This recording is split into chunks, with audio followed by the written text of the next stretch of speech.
मैंने अभी कहा ना आपसे, ये ऐसी सरकार है कि जिस तबके के लिए एक्ट लाना चाहती है वो तबका कह रहा है कि हमें चाहिए ही नहीं एक्ट। ये किसके लिए उस एक्ट को लाना चाहते हैं? देखिए, यात्रा की व्यवस्था संबंधित कमेटियां सुचारू रूप से चला रही थी। बद्रीनाथ केदारनाथ टेम्पल कमेटी है जो कि बद्रीनाथ और केदारनाथ दोनों मंदिरों का प्रबंधन देखती है। गंगोत्री में अलग कमेटी है, वो वहां दर्शन का प्रबंधन देखती है। इसी प्रकार यमुनोत्री में अलग कमेटी थी जो कि वहां का प्रबंधन देखती थी।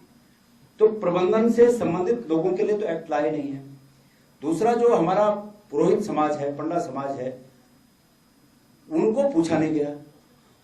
देखिए, ये सरकार ये समझने में बुरी तरह नाकाम रही है कि ये सरकार उन मंदिरों से बद्रीनाथ केदारनाथ की तुलना करती है जो मंदिर इस 50 साल या 40 साल में बहुत ज्यादा प्रचलित हुए हैं। उन मंदिरों में हमारे बद्रीनाथ केदारनाथ धामों में बहुत अंतर है। ये हमारे मंदिर बहुत अतीत में आदि शंकराचार्य जी के स्थापित किए हुए मंदिर हैं जो कि उनकी परंपरा से चलते हैं और उस परंपरा का संबंध आस्था से है। समझ गए आप? उदाहरण के लिए कि पंडित जी को दक्षिणा देने के बाद पैर छूना ये परंपरा है, लेकिन अगर एक्ट बन जाए कि आप पंडित जी को नहीं ले जा सकते हैं भगवान की पूजा करने के लिए, तो ये हमारी आस्था में बाधा है ना। मैं उदाहरण दे रहा हूं, एक एग्जाम्पल दे रहा हूं।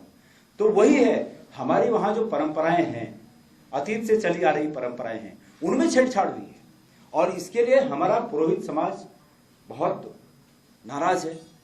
तो मैंने यही कहा कि भाई सरकार ऐसे नियम बना रही है जो लोगों को चाहिए ही नहीं। जहां तक जो श्रद्धालु हैं, जो दर्शन करने के लिए आते हैं, तो वो पहले भी दर्शन करते थे, आज भी दर्शन कर रहे होंगे। उनके ऊपर इस एक्ट का कोई, सरकार की जो नजर है, जैसे कि आपने पूर्व मुख्यमंत्री जी को सुना भी होगा, नजर पैसे पे थी कि वहां बहुत पैसा है, उसका आकलन कर लेते कि भाई वहां कितना पैसा है।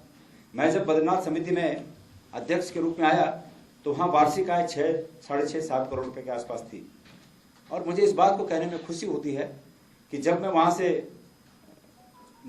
से अध्यक्ष के रूप में विदा हुआ, ये होता रहता है, वो अलग सब्जेक्ट है कि सरकार ने मुझे बर्खास्त किया, फिर मैं कोर्ट से जीता, वो अलग सब्जेक्ट है, उसको आज इसमें शामिल नहीं करूंगा। लेकिन जब मैं वहां से अध्यक्ष के रूप में विदा हुआ, उस समय उस समिति की आय 40 करोड़ के आसपास थी।